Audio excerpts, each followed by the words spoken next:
got Samson, my grandson, ready to help us to make a fermented raisin chutney. Yeah, that's me. Yes, that's Samson. And he's going to help Katrina to make up the spices that go into our raisin chutney. So here you are to work, Samson.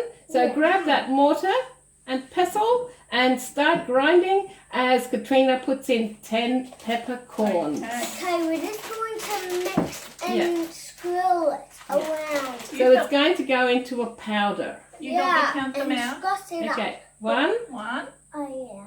2, last one. 10. So you can start grinding that, and then Katrina's going to add our cumin and coriander seeds as well. So how much cumin would you like in this? Yeah, perhaps 2 teaspoons, roughly. Nothing's measured out, as you can see. Yeah, that looks good. Okay, keep going, Samson. Make it into small pieces like a powder.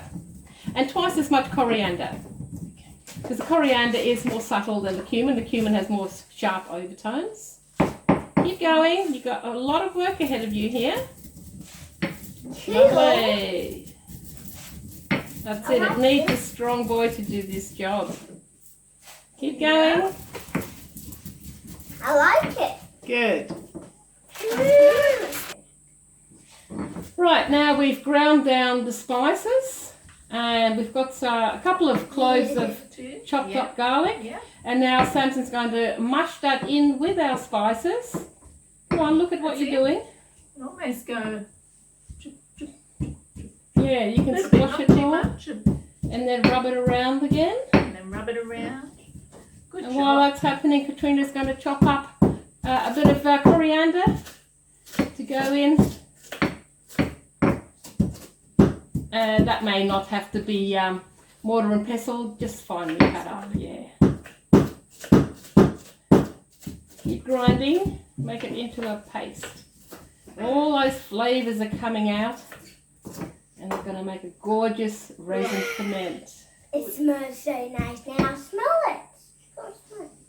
You're right. It smells Beautiful, great. beautiful. Okay, well I pop in the coriander. Okay. Okay, well we don't have to mush that up. Pop it in. Is that finished? Just Pausing. Right, so now Katrina's just put the soaked raisins with the soaking water into the food processor, and you're going to just pulse it so that you're breaking it up. We don't want to overdo it and turn it into mush, but we don't want whole raisins either. So it's just a matter of breaking it up a bit, yeah. You can do it on a high speed, maybe for half a minute or so, and just check and see what it looks like. Yeah, it'll take a bit to break it up, yeah.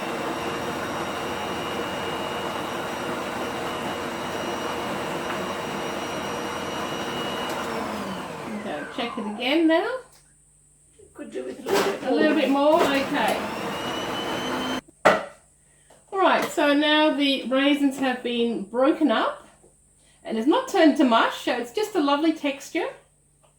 You can see that there? Yeah. So that's all going into our bowl so we can mix everything together.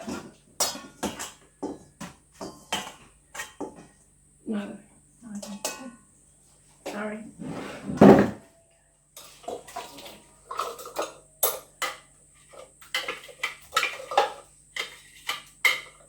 So it looks pretty mucky now, but it does have to have enough water for it to cover the fruit.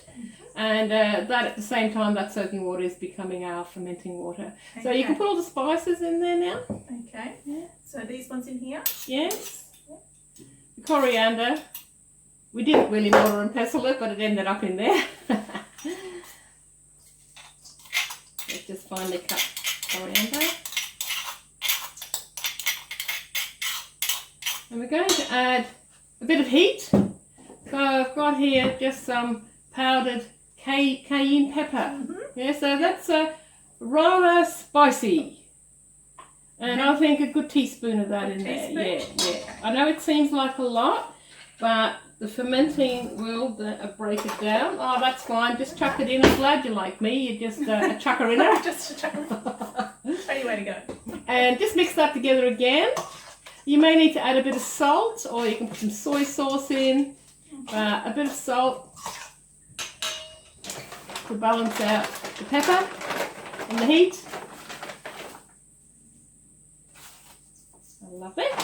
So just mix that together and then have a little taste test, because you can still adjust the seasoning before we start fermenting it.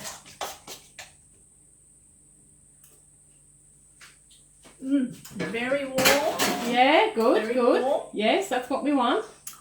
I think you better You're not try. crying, are you? No, I'm not crying this time. Look, I trust your judgment. Yes, It's not you're a very mature woman, even though you haven't had any experience in this. I trust your judgment. Thank you. It's not particularly salty. So do you want some more salt in it, or Well, just leave it? yeah, do you think it needs a bit more? Yeah, I think I could. We'll go for it. Yes. A little bit more. So the thing is with these ferments, you're really adding your personal creative touch to this. Yeah. So there's no hard and fast rule with any of these ferments. These are just basic recipes. Yeah. And it's really up to your imagination and your taste. Like, you know, with the coriander, it can be fresh mint, for instance. Yeah. You can taste the coriander coming through. Yeah, I love now. it. It's I really, love it, really beautiful. yes. Yeah, Yeah. really fresh. Okay, so just mix that again. Okay. And then we just need to add a little bit of our water kefir to add those lactic bacteria. So then we will be fermenting. And that's the big jar there in front of you. So just a couple of splashes? Yeah, a couple of smashes. I like that, eh? You're going to write a recipe like that.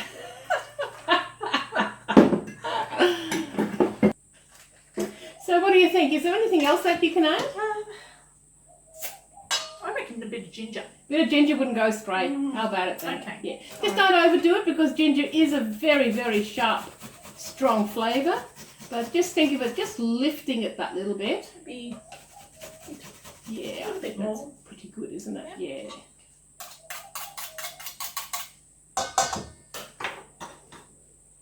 Okay, we'll stir that together. And one final taste test. perfect.